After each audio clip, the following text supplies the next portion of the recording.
Bonjour et bienvenue à tous à l'Immobilier Autrement, podcast avec Léa Chebli et Oriane Fruchet, où est-ce qu'on vous parle de tout ce qui touche à l'immobilier. Aujourd'hui, vous êtes dans notre volet investisseur et on vous parle de la rénovation immobilière, parfois appelée le flip.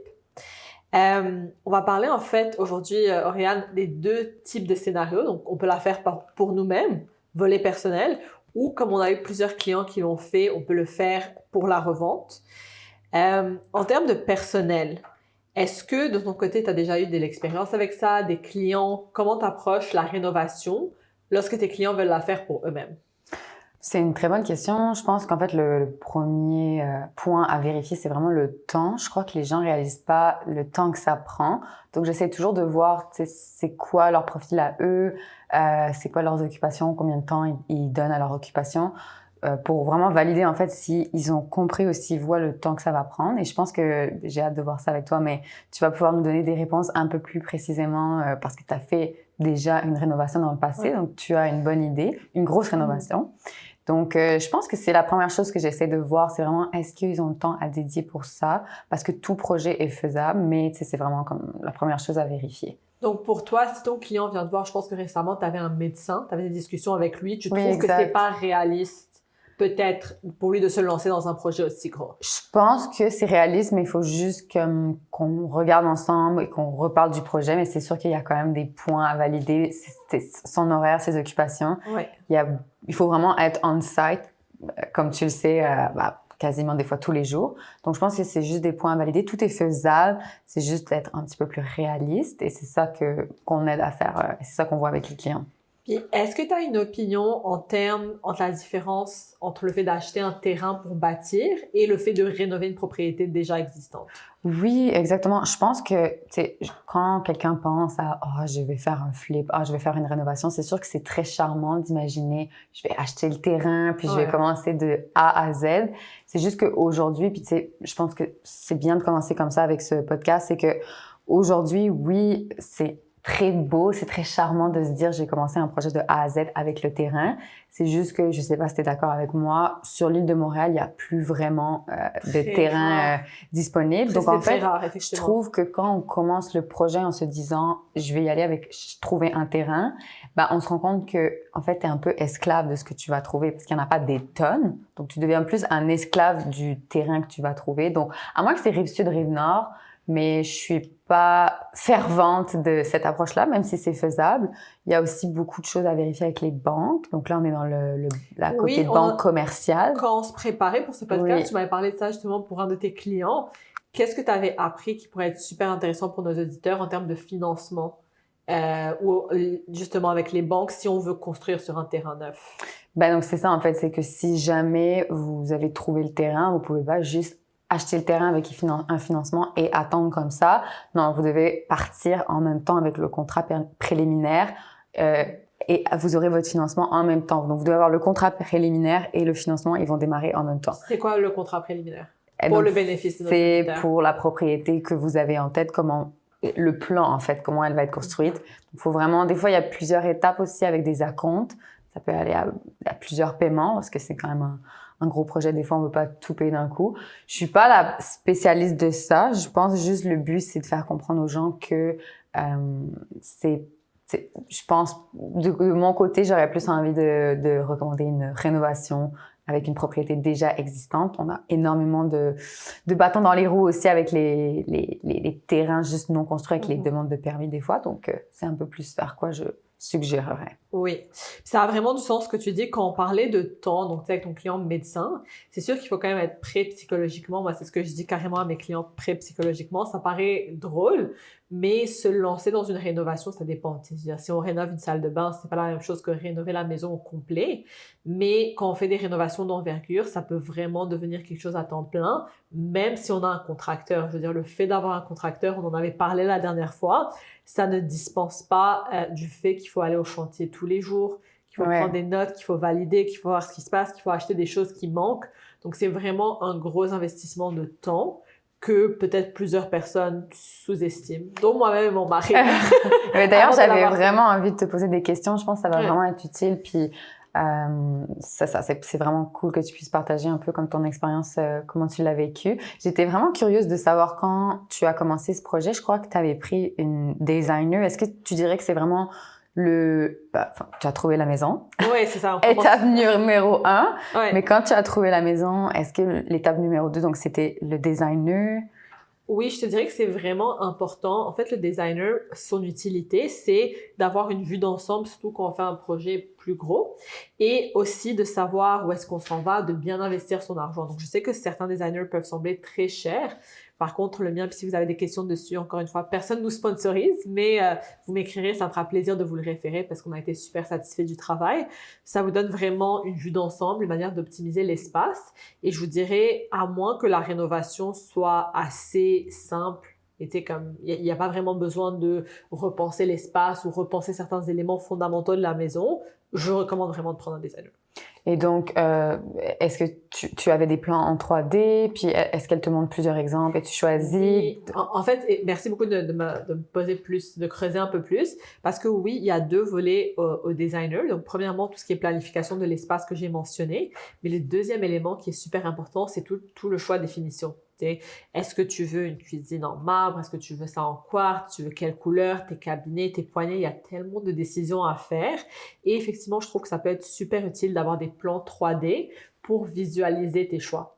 Et même certains, le mien n'offrait pas ce service, mais je sais que certains designers qui sont très à la fine pointe de la technologie, ils te permettent de faire des sessions de travail avec eux et en temps réel de changer les choix. Ben oui. C'est quand même cool. Donc, si tu dis, j'hésite entre de l'érable et du chêne. Puis tu vois tout de suite la différence. Tu vois tout de suite la différence. C'est cool. Ouais. Et donc ça, c'est vraiment la première étape, designer. Ben oui. Ensuite, j'imagine que tu avais peut-être déjà prévu ça d'avance, mais la deuxième étape, donc c'est le contracteur. Mais j'étais vraiment curieuse, comment tu conseillerais, en fait, à quelqu'un, comment choisir le bon contracteur? C'est sûr que c'est toujours difficile de faire ce choix. Je dirais c'est vraiment bien de fonctionner par recommandation. Donc des références. Des références, effectivement. De demander autour de nous, de voir s'ils ont des réalisations sur leur page Internet, sur leur site Internet, et aussi de s'assurer qu'ils n'ont pas nécessairement de dossier de litige ouvert en cours. Et je dirais même, selon le type de projet qu'on fait, c'est quand même vraiment important de prendre un designer et un contracteur qui ont de l'expérience dans ces projets. Et j'étais vraiment curieuse parce qu'en fait, je trouve que quand je commence à parler à des clients ou quand des clients commencent à me parler de ce type de projet, ouais. Je crois que c'est bien que tu puisses définir ça. En termes de temps, j'ai souvent l'impression que les personnes pensent qu'une fois qu'on a un contracteur, on n'a plus rien à faire, il s'en occupe pour nous. Est-ce que tu peux nous dire si c'est le cas, oui ou non? Et si ce n'est pas le cas, est-ce que tu peux nous donner un laps de temps? Combien de temps ça a pris pour faire cette rénovation complète? Et combien de fois tu devais venir par jour? Donc, en fait, ça a pris, je te dirais, à peu près 6 mois. Et le fait d'avoir un contracteur ne dispense aucunement de venir au chantier. Donc, avec mon mari, on se partageait la tâche. C'est sûr que lui était au chantier tous les jours. Souvent, moi, je venais le soir. Pendant une grande partie des travaux, l'électricité était coupée, donc on venait presque tous les soirs. Lui, il était déjà venu. Des fois, il avait été chercher des matériaux qui manquaient pour les gars qui étaient sur place. Avec nos lampes de téléphone, on inspectait. Et des fois, c'est juste des détails, mais l'erreur est humaine. Puis 2, le contracteur, à la fin de la journée, ça reste, je veux dire, 2 têtes valent mieux qu'une. Puis aussi, ça reste juste un travail pour lui. C'est pas comme pour toi, c'est vraiment ton bébé, c'est ta maison, c'est où est-ce que tu vas habiter. Un exemple très banal qu'on a trouvé, dans notre salle de bain, on avait ce qu'on appelle, c'est quand même à la mode, les wet rooms. Tu la connais maintenant. Je l'ai vu. Oui, c'est très beau d'ailleurs. Merci beaucoup. Donc, c'est avec 2 demi-murs. Puis derrière les demi-murs, il y a les douches et une baignoire. Et en fait, quand je suis venue voir avec mon mari, ils avaient commencé à mettre le framing, c'est-à-dire les morceaux de bois pour encadrer cette wet room. Et j'ai dit à mon mari, j'ai l'impression que les demi-murs qu'ils ont faits sont trop épais. J'ai l'impression qu'il n'y a pas assez d'espace entre le demi-mur et le mur où est-ce que la baignoire doit aller. On a mesuré. Effectivement, c'était trop étroit pour la baignoire. On leur a dit. Ça a été corrigé rapidement et facilement le lendemain, juste en coupant du bois. Parce que tu as été assez rapide. Parce si on n'avait pas été, qu'ils avaient fini, qu'ils avaient mis le gyps, le plâtre, la brique, je sais pas la brique, pardon, la céramique, et qu'on était arrivé justement 2 semaines avant la fin du projet avec la douche, avec la baignoire qui ne rentre pas, ben là, tu peux imaginer comment c'est vraiment, je veux dire, toute la salle de bain comme telle aurait déraillé. Et d'ailleurs, juste pour faire une petite parallèle, on a souvent vu ou visité avec des clients des propriétés où on regarde les rénovations et on se demande, mais qui a approuvé ça, C'est comment ça, ça a pu ouais. arriver jusque-là. Donc, moi, je suis totalement convaincue qu'il faut être présent. Mais est-ce que tu pourrais nous donner une idée du temps, vraiment sur une semaine, quand tu faisais les grandes rénovations, combien de temps quelqu'un doit s'imaginer dédié à ça? Je pense que ça pourrait aider. Je te dirais au moins, je vais pas exagérer en disant, comme faut pas non plus aller à l'autre extrême en disant que c'est 40 heures de travail. Je veux dire, à la fin de la journée, il y a des gens qui sont en train de faire physiquement le travail. Ouais. Mais moi, c'est sûr que je trouve que c'est au moins comme rajouter une mi-temps. Ça m'étonnerait pas que ce soit au moins 20 heures, 25 heures. Puis c'est sûr que dans des phases plus intenses de planification, achat des matériaux, choix des matériaux, tu peux aller à 30, oui, ça peut devenir comme 30 heures semaine. Donc c'est sûr que quand tu as un travail, ça peut être difficile, ou si tu es tout seul, si vous n'êtes pas deux, ça peut être quand même pas mal plus difficile. Est-ce que tu as des chiffres Oui, j'ai nous des présenter qui nous montrent en fait qu'il y a du potentiel encore aujourd'hui pour ce type de travail? Donc en fait, c'est plus, je trouve que c'est quand même intéressant, c'est là on parle du côté difficile, etc. Les gens le font pour eux, c'est comme moi et mon mari, ça a été fait pour nous. Par contre, on a eu des clients qui l'ont aussi fait pour eux, mais je pense que tu te souviens de leur maison, c'était une très belle maison qu'on a vendue ensemble. Oui. Ils avaient acheté la maison il y a quelques années à 950 000. Ils ont mis environ 200 000, ils l'ont habité, etc. Puis finalement, ils ont décidé de la revendre quelques années plus tard et on leur avait vendu ça à presque 1,7 million. Ouais. Et juste pour mettre en perspective, oui, l'évolution, le prix des maisons a augmenté, mais on a vendu le même modèle de maison récemment à 1,63 million, tu te souviens? Qui n'était pas rénové. Qui n'était pas rénové. Donc, disons que même s'ils avaient été vraiment en mode investisseur qui l'auraient acheté cette année, il y avait quand même un très beau profit à faire entre le 200 000 qu'eux ont mis, parce qu'ils les ont bien investis, le prix qu'ils ont payé et le prix de revente. C'est sûr que c'est toujours, si jamais, c'est ce que je dirais à mes clients, si jamais tu achètes une maison, que tu la rénoves et qu'ensuite ton prix de vente, c'est uniquement l'argent que tu as mis dedans, il y a quelque chose qui ne marche pas dans l'équation. C'est-à-dire que soit t'as pas, il y avait un problème avec le produit, ou tu l'as payé trop cher, ou tu n'as pas investi l'argent adéquatement. Mais tout ce temps dont on parlait, c'est censé être dédommagé pour moi d'une certaine manière avec un bon prix de revente. Et pour spécifier quand même, ces clients qui avaient vendu donc à 1,7, c'était quand même des gens avec beaucoup de goût aussi. Oui, c'est ça. C'est sûr que ça pourrait, si tu fais avec une designer, j'imagine la designer, c'est aussi ça son travail. Ouais. Mais encore là, je trouve vraiment que c'est des gens qui avaient du goût aussi, qui savaient choisir les belles choses, donc ça aide. Mais pour tous les gens qui ont ce profil investisseur ou peut-être aussi qui aiment les belles choses ou qui aiment assembler des belles choses ensemble, ça peut être un vraiment beau projet. Exactement. C'était vraiment agréable. Et justement, en parlant d'investisseurs, là, on passe au deuxième élément qui est le volet investisseur. Donc, on a parlé tantôt on a des clients qui nous appellent, qui veulent le faire pour eux-mêmes. Mais on a aussi des clients qui le font comme métier comme tel. Déjà, fun fact, est-ce que toi aussi tu as eu des gens qui pensaient que c'était illégal de faire des flips au Canada? En fait, c'est que, puis d'ailleurs tu pourras peut-être nous le rappeler, mais ça a quand même changé récemment la loi. Ouais. Donc j'ai l'impression qu'il y a peut-être une confusion. Comme tout changement, ça peut apporter une certaine confusion. Donc, je pense que ça serait pas mal que tu nous rappelles c'est quoi les lois avec les rénovations. Est-ce qu'on peut encore faire des flips? À quoi s'attendre? Absolument. Donc, les flips, c'est absolument légal. C'est même une activité commerciale comme d'autres activités commerciales qui peuvent avoir lieu. La fameuse taxe anti-flip dont on a entendu parler, que on a dû en discuter avec beaucoup de nos clients, c'était pas une taxe contre les flips comme telle, c'était une taxe qui visait à limiter la revente précipitée. Et tout ce que ça a fait, c'est que si vous vendiez moins qu'1 an après avoir acheté une propriété, à moins d'exceptions qu'on pourra avoir, vous allez être présumé avoir fait un flip, entre guillemets, et vous allez être taxé sur 50% de votre gain en capital. Est-ce que tu veux expliquer ça un petit peu plus? Oui, je veux vraiment traduire. Même là encore, je pense que... Je sais, ça fait trop charabia légal, donc je pense qu'il faut un peu faire de traduction. Quand on dit être taxé sur 50% du gain en capital, ça veut tout simplement dire que 50% de notre profit va être ajouté au montant qu'on fait et on sera imposé sur le tout. Je vous donne un exemple avec des chiffres. Vous avez acheté une maison locative à 500 000, vous l'avez louée, vous la revendez 3 ans plus tard à 600 000. Donc, votre profit, c'est 100 000, la différence entre 600 et 500, et 50% de ce profit, c'est 50 000. Vous ne donnez pas 50 000 à l'impôt. C'est juste que 50 000, vous allez être taxé sur ce montant, ça va s'ajouter à vos autres revenus, votre salaire, peu importe c'est quoi vos autres sources de revenus, et vous allez être taxé dessus.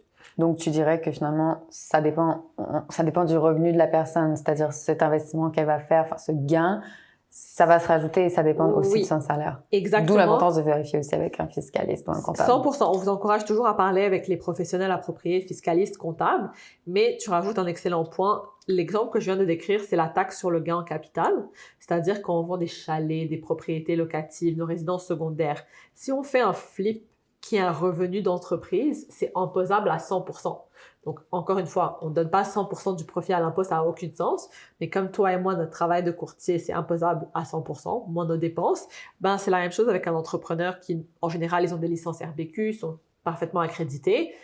Leur profit va être imposé à 100%, c'est-à-dire ils vont devoir payer de l'impôt sur tout le montant, peu importe c'est quoi leur taux d'imposition. Donc ça, je pense que c'est quand même important d'avoir un peu ces éléments en tête. Maintenant, on a déjà eu des clients comme ça, des contracteurs qui cherchaient un flip.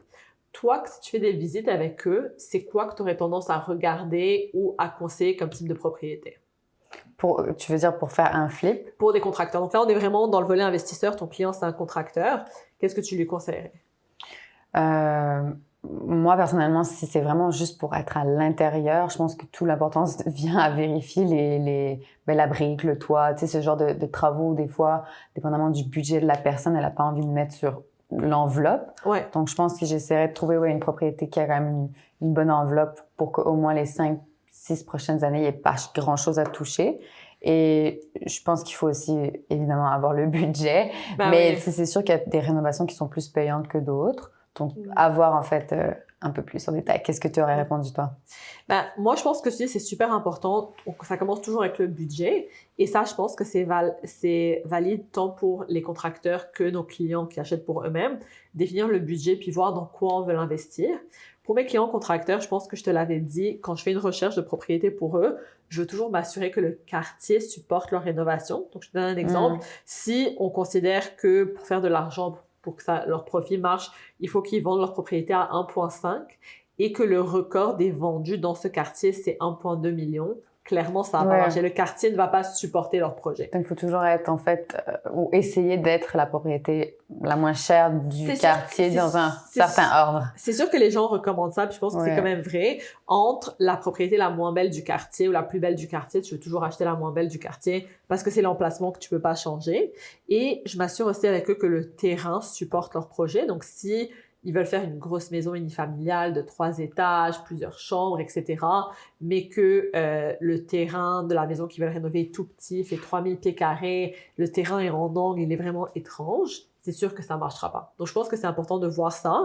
Et je leur conseille aussi, outre tous les professionnels fiscalistes, comptables et tout le kit, de parler avec des designers pour éviter un peu les exemples dont tu parlais quand ça n'a aucun sens. Ouais. J'ai l'impression que ça peut être aussi un petit peu le contracteur. Ouais. Mais d'où aussi, et je sais pas si c'était ton cas à toi, mais je sais que des fois, les contracteurs et les designers aussi, c'est un service qui vient ensemble, je pense. Pas toujours, mais en fait, c'est drôle, tu m'avais dit, j'avais beaucoup aimé ton analogie. Tu te souviens de ce que tu m'avais dit sur la différence entre designer et contracteur? Non, je me rappelle pas, il faut que tu me redises. Tu m'avais dit, le designer, c'est le rêve. Ouais. Et le contracteur, c'est quand c'est la réalité. C'est qu'est-ce qui est faisable. Des fois, il y a des choses qui sont pas physiquement faisables dans une maison. Donc, le designer a beaucoup d'idées, puis ensuite, on se heurte à la réalité du contracteur ou du budget, tout simplement. Ben, c'était très intéressant. Ben oui. Donc, merci beaucoup à tous. C'était l'immobilier autrement avec Léa Chevly et Oriane Fruché. On a discuté rapidement de rénovation immobilière, qui est un sujet quand même pas mal intéressant, qui peut susciter beaucoup d'interrogations et d'implications. N'hésitez pas à nous écrire ou nous contacter si vous avez plus de questions. Sinon, on a hâte de vous voir au prochain épisode. Merci beaucoup.